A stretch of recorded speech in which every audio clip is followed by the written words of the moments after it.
Hi guys, welcome back to my video. This time I will record a video again, make a video about vocabulary building again, but this time it's my final project. I think just let's go to my introduction.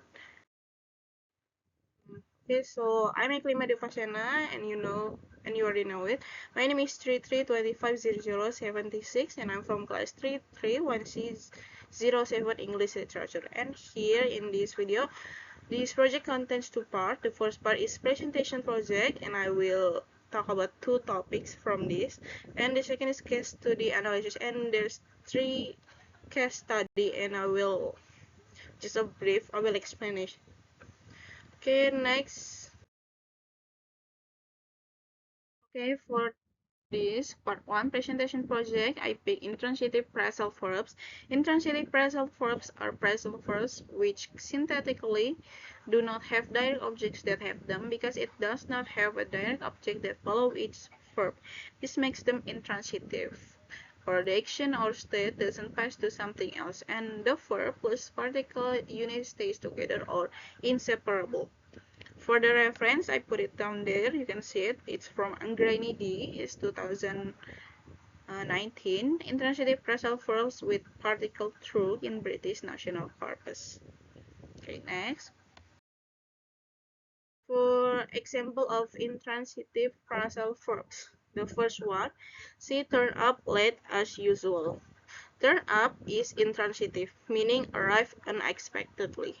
It passes the inseparability test, and the particle up adds an idiomatic sense of appearance, not literal direction, not like up, down, but up, down, left, right, not like that.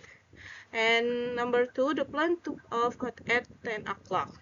Took off is intransitive, meaning left the ground. The meaning is not just took plus off, but is idiomatic for a plane departing from the ground. Number three, the old car broke down suddenly. Broke down is intransitive, meaning to stop functioning, like mechanical failure. Its idiomatic meaning, particle down, can be moved or separated without sounding unnatural. Number four, look out before crossing the street. Look out is intransitive, meaning to be careful or watchful. The particle out adds an idiomatic sense of alertness, is inseparable, and doesn't need an object to form a grammatical sentence. Number five, I get up at dawn every day.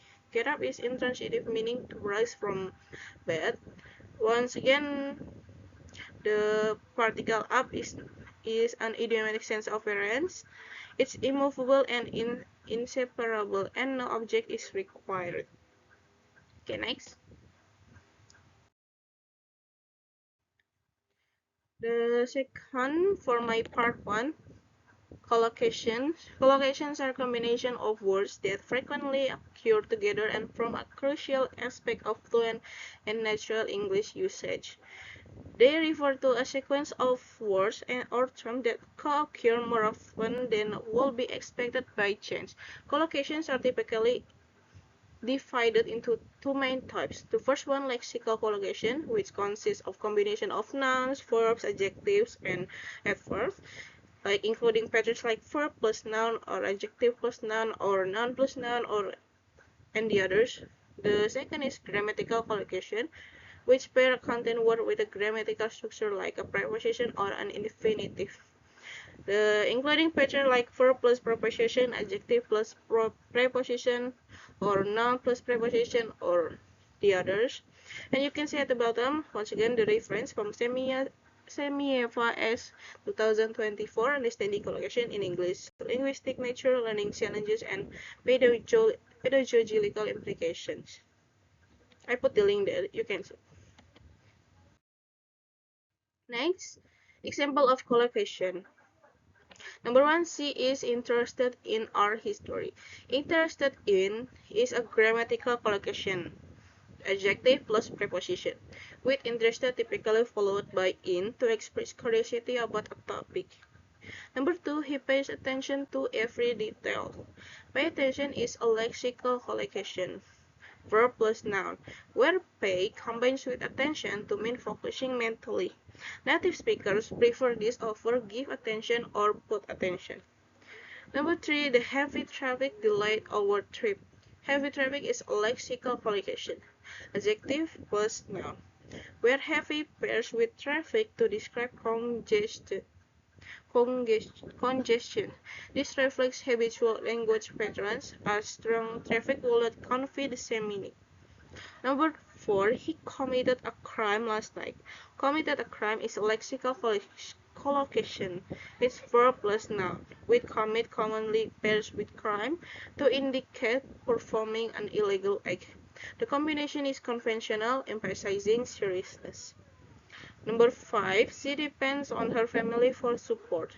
Depend on is a grammatical collocation, verb plus preposition. Depend requires on to indicate reliance, making it a fixed structure. Native speakers avoid depend in or depend at. Okay, I think that's it for my part 1. The next slide is about part 2, the case study. Hope you're ready about this. Okay, this is part 2, case study analysis. The first case study, vocabulary building with intransitive phrasal verbs. You are given the following sentences containing intransitive phrasal verbs. Number 1, the meeting ran on for more than 2 hours. Number 2, several students dropped out during the research project. Number 3, the plane took off earlier than expected. Number 4, he woke up before sunrise. Number 5, the crowd slowly calmed down. The brief explanation, intransitive phrasal verbs are verb-particle combinations that do not take a direct object. They are common in everyday English and play a key role in vocabulary building for second language or L2 learners. Next. Okay, so in the first case study, I will tell you how intransitive phrasal verbs support vocabulary building. These phrasal verbs help expand vocabulary by adding idiomatic expressions that make language more natural and fluent. Unlike single word verbs, they often carry meanings that are not literal. According to lexical theory, learning this helps learners move beyond single words to chunks of language, improving fluency and natural expression. In the examples, number 1, the meeting ran on for more than 2 hours. Run on in here is an intransitive phrasal verb. It means the meeting continued longer than planned. Continue longer than 2 hours. Number 2, several students dropped out during the research project. Drop out in here is an intransitive phrasal verb. Sorry. It means the students quit or left the project or school. Number 3, the plane took off earlier than expected. The took off in here is intransitive phrasal verbs. It means the plane left the ground and start flying earlier than expected. Number 4, he woke up before sunrise. Woke up in here is intransitive phrasal verbs. It means he stopped sleeping and become awake before sunrise. And number 5, the last but not the least, the crowd slowly calmed down. The calm down in here is in an intransitive phrasal verbs. It means the crowd gradually become quiet and less excited. And for the first case study, I got a reference down there as usual from Tadayo Nifar M. Elgor E. and Sianova Chantoria A. His new journal, the 2025 Contextual Learning and Retention of Phrasal Verbs. You can see it. Next.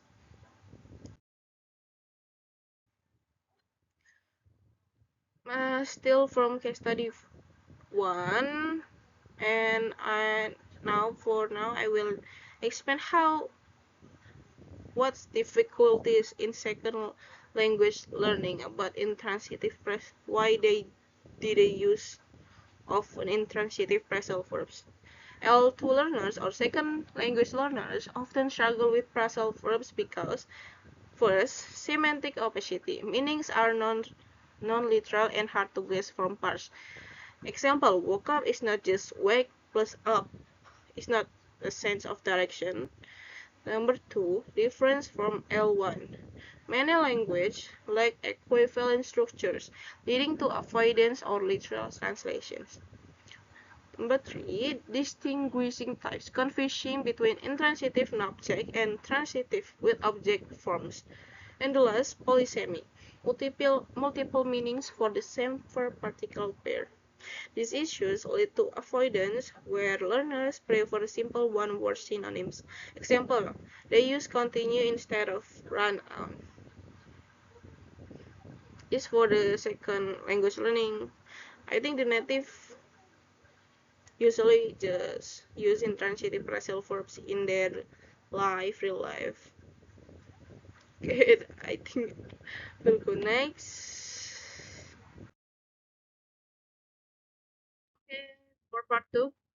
For the case study 2, gender formation with suffixes, consider the following noun pairs. First, number 1, actor, actress. Number 2, waiter, waitress, waitress. Number 3, prince, princess. Number 4, house, hostess. Number 5, hero, heroine. Just a brief explanation. Gender suffixes in English are small word parts added to the end of a base word to show if it's for a male or a female. Next. In here, I will explain about how gender suffixes change the meaning of the base word. Gender suffixes in English are small word parts added to the end of a base word to show if it's for a male or female. For example, suffixes like is, is, or in usually turn a word that means man or is natural into one that means a woman. This changes the meaning by adding a female idea. This helps make language more specific about gender, but sometimes it can make the female version seem less important or add all ideas about women. In morphology theory, or the study of word parts, this is called derivational morphology. It creates new words with new meanings. These suffixes came from a language like French and Latin, and in English, they are not used much now because people prefer gender neutral words, like saying actor for both men and woman. The reference for this case study, for my case study 2, is from Bologna versus K, and it's still new. I searched it for like the last 5 years, except for the first one, and this time is from 2023. Gender marking is the suffix that filed. Okay, next. Okay, so for this is still case study 2, but this second analysis is analysis of the morphological process behind each example. Firstly, I want to tell you what is morphology. Morphology is about how words are built from smaller parts or morphemes. The base word is a free morpheme, or it can stand alone, and the suffix is a bound morpheme, or it needs to attach to something. In the example, number 1, actor, actress. The base is actor. It's from Latin, meaning of male performer, and adding a is a suffix for female makes actress, which means a female performer. Number 2, waiter, waitress. Waiter is the base. It's from wait, meaning to serve. Is adds female, meaning to make waitress. Suffixation changes it to female. Number 3, prince, princess. Base prince from Latin. Princeps, meaning leader, adds is to transit to female. Suffixation here adds gender and keeps the royal idea. Number 4, host, hostess. Host base is from Latin, hostis, meaning stranger or guest, is makes it female. Suffixation process. It derives a new word for a female host. The last but not least, hero, heroine. Hero base is from the Greek heros, meaning protector. Adds in suffix. It's similar to is, but it's from Latin. For female meaning, this is still suffixation in the derivational morphology. In replace the ending sound hero, heroine. And all these examples show derivational suffixation for gender. The suffixes are not very productive now, or we don't add them to new words like doctors. Research shows is often adds not just gender, but sometimes a sense of less important or stereotypical female roles. We don't do that now. It's just used to. Okay, next is the last case study, but not least, case study 3, vocabulary formation with collective nouns. Analyze the following sentences. Number 1, the committee has approved the proposal. Number 2, the jury was divided in its decision. Number 3, a swarm of insects covered the field before the audience clapped loudly. Number 5, the staff are attending a workshop today. Just a brief explanation. Collective nouns are special words that name a group of people, animals, or things as one single unit. Next, I will tell you. The first analysis, explanation of how collective nouns function as vocabulary units. Collective nouns are special words that name a group of people, animals, or things as one single unit. For example, committee means a group of people working together, but we treat it like one word. They help build vocabulary by making language simpler and more powerful. Instead of listing every person or thing, you use one word to talk about the whole group. This is part of lexical theory, where words like this are stored in our brain as ready-made units. And using one theory, the notional agreement theory, says that collective nouns work based on meaning, notion, not just grammar rules. So, if you think of the group as one thing, you use a singular verb. If as many individuals, you use a plural verb. This helps learners build vocabulary by understanding how one word can shift meaning in context. The reference for this case study is from Patson N. D. Warranty, Harler F. and Cowby from 2023. Collective nouns are conceptually plural, evidence from the grammatical SNARC effect. Next.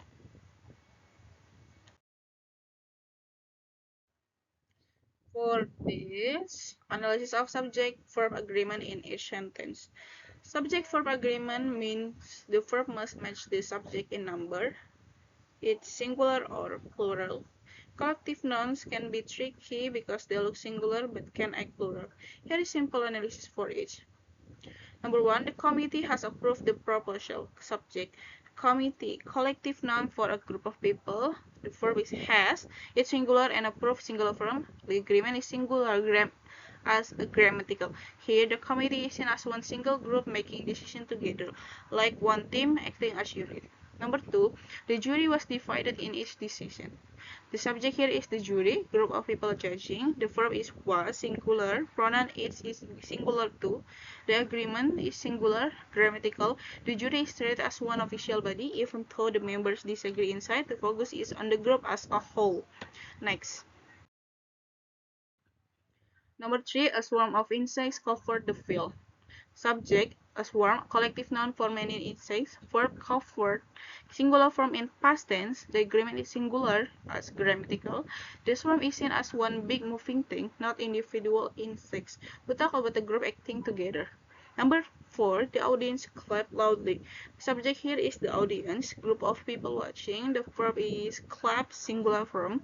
Agreement is singular as grammatical. The audience is view as one united group clapping at the same time, like one big reaction. The last, the staff are attending a workshop today. The subject is the staff, group of workers. The verb is are, it's plural. The agreement is plural, it's national. Here we think of the step as many separate people each going to the workshop on their own. The focus is on individuals, not the group as one unit. Okay, I think that's okay. Thank you. You have reached the end of the video. Okay, thank you for listening to me, for enjoying my video. Thank you for watching me. I'm sorry if there is any wrong. I think there's many wrong with my pronunciation, with my grammar, and I'm sorry for that. I think that's it. Hope you enjoy watching the video and hope this useful for you too. Thank you. Bye bye.